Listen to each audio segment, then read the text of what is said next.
Hello and welcome to Boxer's Shorts. I'm Adam Boxer and I'm a science teacher trying to help you understand more of GCSE science. In these short videos I will try and take difficult concepts from GCSE science, break them down, help you understand them, and then do some practice questions on those concepts. In terms of some general tips for using these videos, definitely do not have your phone on or anywhere around you. It's a distraction and it means you won't be able to concentrate properly. The same applies for other tabs on your computer, so don't have your social media tabs open on your computer or laptop, it will just distract you. I'm going to ask you to do some questions. If you don't actually do them, you won't actually learn anything, so make sure when I do ask you to do those questions, you do them. And finally, let me know in the comments if there is a topic that you want me to cover. Thanks for listening, and remember you can subscribe and just let me know if there's something you want me to do for you. Alright, this is where things start to get a bit more complicated. Just before we get started, another reminder, if your phone is on or your notifications are on, move it away, put it in a different room, turn it off, turn all your tabs off, and the like. We're going to start talking about dissipation and efficiency. Now, in the last session, where we looked at the conservation of energy, I gave you an example where I had a block of wood, and we remember the block of wood had, was storing a certain amount of energy in it. Let's say, 1,500 joules stored in its chemical energy store. Now I set fire to that piece of wood and I used that to heat up some water. Now what we said last time is that energy from the block of wood moves by heating to the water, and a maximum of 1,500 joules could be transferred. A maximum of 1,500 joules. We said that was because of the conservation of energy. Now the problem is what we find in reality is that only, say, 1,000 joules gets moved up, gets transferred into the water. And the question is, where does the rest of it go? Now obviously it cannot just vanish or be destroyed, because the conservation of energy is that energy cannot be created or destroyed. So what happens is that, in fact, you've got a fire, right? You could sit next to your fire and warm your hands by the fire and be very happy because you're warming your hands by the fire, which means that energy is moving to you as well. Now you could have a friend sat over here and a friend sat all around the fire, and they'd all be getting energy from the fire, which means that this block of wood is kind of heating everything that's around it, all the air that's around it. The wood doesn't know that it should only be heating up the water. The wood isn't thinking to itself, oh, you know what, I must make sure I only heat up the water.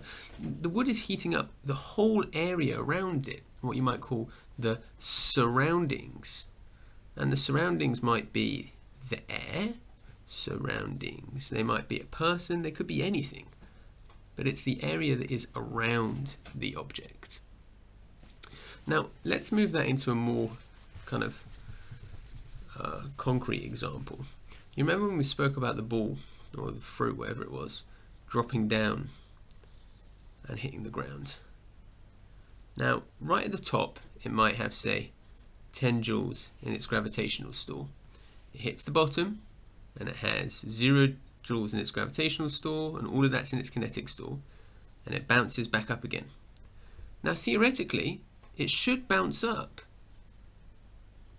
to gain the 10 joules back. Where's it gone? What we said last time is that all of this energy from the gravitational store went into the kinetic store, and it could then go back into the gravitational store as the ball bounces back up again. The problem is the ball never ever in reality bounces as high as you'd expect, and in fact if you were to bounce a ball, it bounces at successively lower heights until it stops moving altogether. And the reason for that is because when it hits the floor right here, we'll zoom in, so the second that ball hits the ground and it hits it with that 10 joules in its kinetic energy store, a little bit of that energy is transferred to the ground, and a little bit of that energy heats up the ground, just a tiny bit. You'd never notice it. You couldn't put your hand next to it and feel, oh, that feels warm. But there is enough there that it heats the ground up just a tiny bit. And that means, let's say it heats it up for 2 joules worth. When it goes up again, it can only go to a height of 8 joules. And the next time it might only go to a height of 6 joules, etc., etc. This is called energy dissipation, where energy kind of moves off to the surroundings. Dissipation, that process of energy moving into the surroundings. Now, when it comes to kind of day-to-day usage or harnessing energy, let's say we take another example, and this is one that we've done before, where you have a battery, and the battery is connected to a motor which has got a fan which spins around. Okay, so let's say your battery is storing 500 joules in its chemical energy store, and it's transferring that to the fan by electrical working, and the fan is then spinning around. Now, you'd expect by the time this battery had run out, this fan to have spun with 500 joules worth of energy in its kinetic store, but it never does, and there are two reasons for that. The first reason is because energy is radiated off as sound. So do you remember we said that sound is one of the transfers, it's a type of wave, so some of the energy is lost as sound.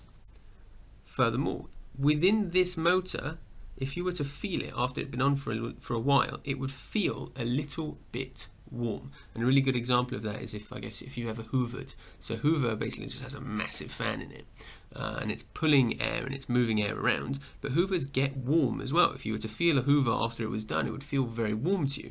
That's because there is a transfer of energy which is heating, and that's to do with the moving parts inside it that we're not going to stress out about too much for the minute. So let's say you've got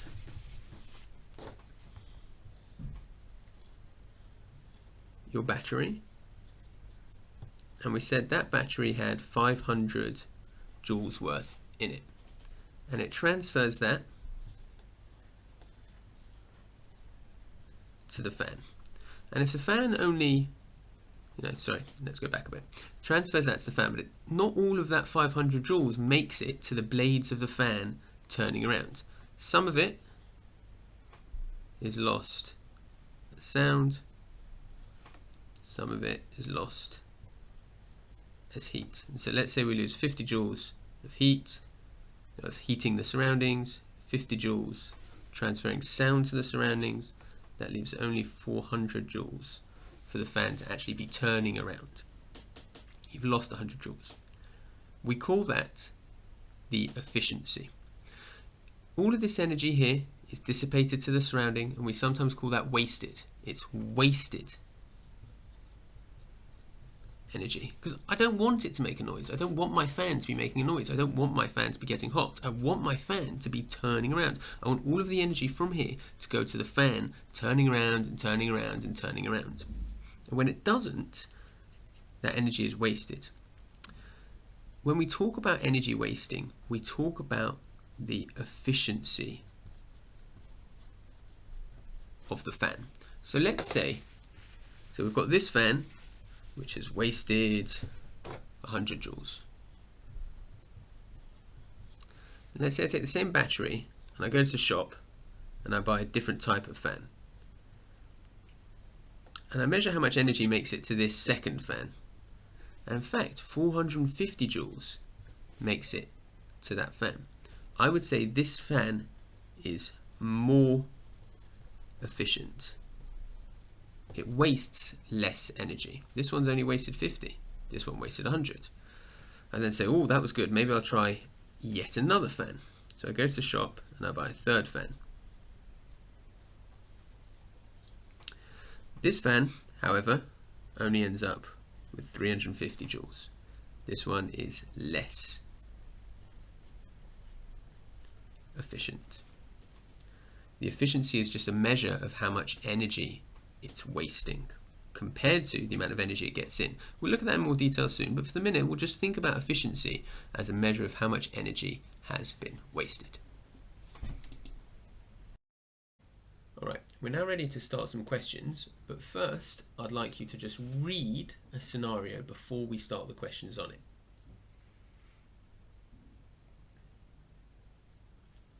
Okay, now obviously there's quite a lot of information in this, so what I'd like to do is turn that actually into some diagrams, which I will do now. Alright, so I've got two remote control cars. One is called A. I'll write that over here actually to the side.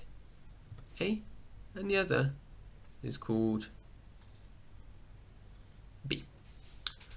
The question says they both have batteries which store 2,000 joules of energy